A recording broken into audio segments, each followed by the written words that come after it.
साथियों नमस्कार, स्वागत आप सबों का। 7वीं चरण की शिक्षकों की बहाली से संबंधित शिक्षा विभाग की ओर से जो महत्वपूर्ण खबरें हैं उन सभी खबरों को हम आप लोगों तक पहुंचाएंगे।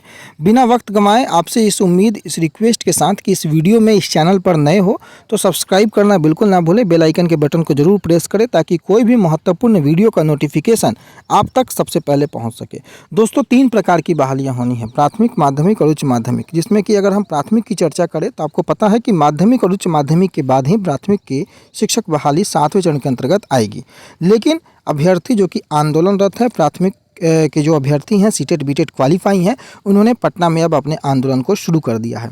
हम शुरुआत नियमावली से करेंगे, उसके बाद तमाम अखबारों ने जो शिक्षा विभाग से जुड़ी खबरों को प्रकाशित किया है उन सभी खबरों को भी आपको दिखाएंगे। नियमावली की शुरुआत कर ले तो सचिवालय स्तर पर एक बार पुनः जो जोड़ तोड़ की राजनीति है वो शुरू हो चुकी है। नियमावली फरवरी के महीने में आनी है, यानी कि आने वाला 15 दिन बड़ा क्रूशियल है और मुझे उम्मीद है कि फरवरी के महीने में आप लोगों को नियम देखने को मिलेगी। और जैसा कि मैंने आपको बताया कि इस बार शिक्षा विभाग भी सचेत है।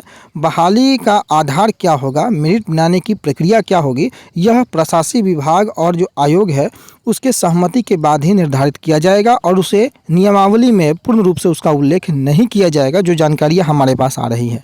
लेकिन जो जोड़ तोड़ की मैंने बात की कि जोड़ तोड़ की राजनीति शुरू है, अपने अपने तरीके से आवेदन देने का दौर शुरू है। इसके बाद वाले वीडियो में मैं उससे पूरी तरीके से जो सचिवालय में साजिश रची जा रही है उस साजिश का भी भंडाफोड़ करूंगा, उस साजिश से आपको रूबरू कराऊंगा किस तरीके से 50,000 से ज़्यादा लोगों को बाहर करने का रास्ता दिखाने का प्रयास इन लोग कर रहे हैं। हालांकि उसमें ये सफल नहीं होंगे, पिछले कई बार इन्होंने असफल प्रयास किए हैं, लेकिन एक बार पुनः इन प्रयासों को तूल दिया जा रहा है, जोड़ दिया जा रहा है। हम दूसरी खबर की ओर अगर हम चलें तो आप देख सकते हैं कि शिक्षक अभ्यर्थी जो कि बिहार में 7वें चरण के अंतर्गत है, उन सभी अभ्यर्थियों का पटना में प्रदर्शन शुरू हो चुका है, कारण नोटिफिकेशन की मांग को लेकर के। शिक्षक अभ्यर्थी जो कि 7वें चरण के हैं, शिक्षक नियुक्ति की नोटिफिकेशन की मांग कर रहे हैं और गुरुवार से यानी कि कल से 3 दिवसीय धरना प्रदर्शन उन्होंने गर्दनी बाग में शुरू कर दिया। प्रदर्शन में सीटेट बीटेट पास अभ्यर्थी शामिल हैं, उसमें महिला अभ्यर्थी भी शामिल हैं। धरना प्रदर्शन का आह्वान बिहार प्रारंभिक युवा शिक्षक संघ ने किया है। प्रदर्शनकारियों के हाथों में बैनर, तख्तियाँ भी हैं जिन पर उनकी मांगें लिखी हुई है। शिक्षक बहाली की विज्ञप्ति एक साथ जारी करने की मांग है, जो कि सचिवालय में शिक्षा विभाग में जो जानकारियां आप लोगों तक भी पहुंची हैं कि पहले माध्यमिक उच्च माध्यमिक की बहाली आएगी, उसके बाद प्रारंभिक शिक्षकों की बहाली आएगी। और इससे अभ्यर्थी चाहते हैं कि जो प्रारंभिक की अभ्यर्थी हैं उनकी बहाली भी उनके साथ ही आए।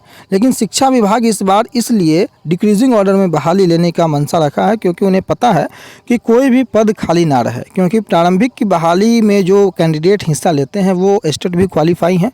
तो ऐसा ना हो कि एक ही कैंडिडेट तीनों जगह बहाल हो जाए और शिक्षा विभाग के पास जो 6 चरण के मुताबिक जो सीटें रिक्त हो जाती हैं वो पुनः रिक्त हो जाएं।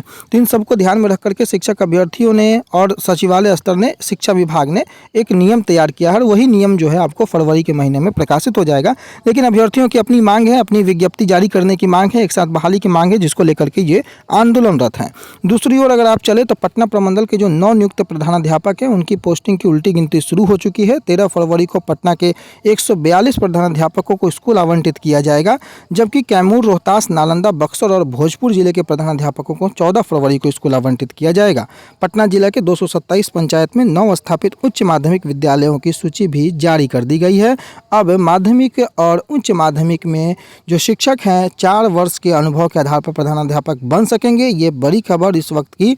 लगातार बदलाव जो देखने को मिल रहे हैं उनमें एक प्रमुख बदलाव यह भी है और इसमें प्रोन्नति किस अर्हता पर होगी, शिक्षा मंत्री ने इस पर भी एक बयान दिया है। उन्होंने कहा है कि संशोधन के बाद जो माध्यमिक और उच्चतर माध्यमिक में केवल 4 एवं 8 वर्ष के अनुभव वाले शिक्षक प्रधानाध्यापक के पद पर प्रोन्नत अथवा सीधी भर्ती से नियुक्त हो सकेंगे। और यही नहीं, इससे कम उम्र के जो युवा प्रधानाध्यापक हैं विभाग को मिलेंगे और विद्यालय के प्रबंधन तथा शिक्षा व्यवस्था में गुणात्मक परिवर्तन हो सकेगा। 10,000 दोनों तरह के स्कूलों की संख्या राज्य में है और शिक्षा विभाग अनुभव अवधि घटाई है, अधिक पात्र और युवा प्रधानाध्यापक मिले इस कारण से, क्योंकि पहले जो अनुभव की बाध्यता कुछ ज़्यादा थी उस बाध्यता को कम किया गया है।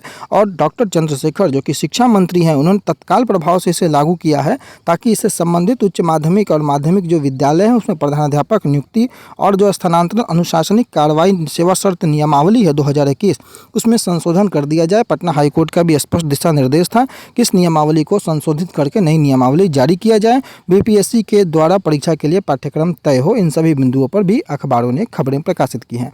तो जो महत्वपूर्ण खबरें इस वक्त की थी शिक्षा विभाग से जुड़ी हुई, 7वें चरण के शिक्षक अभ्यर्थियों से जुड़ी हुई, उन सभी अभ्यर्थियों के लिए उन सभी खबरों को हमने आपके सामने प्रस्तुत कर दिया है। आने वाले समय में इसके बाद वाले वीडियो में मैंने जो महत्वपूर्ण साजिश की जो बात की है, उन साजिश से भी आपको रूबरू कराऊंगा। तो हमारे चैनल पर बने रहें। अंत तक वीडियो देखने के लिए आपका बहुत बहुत धन्यवाद। आपका दिन शुभ हो।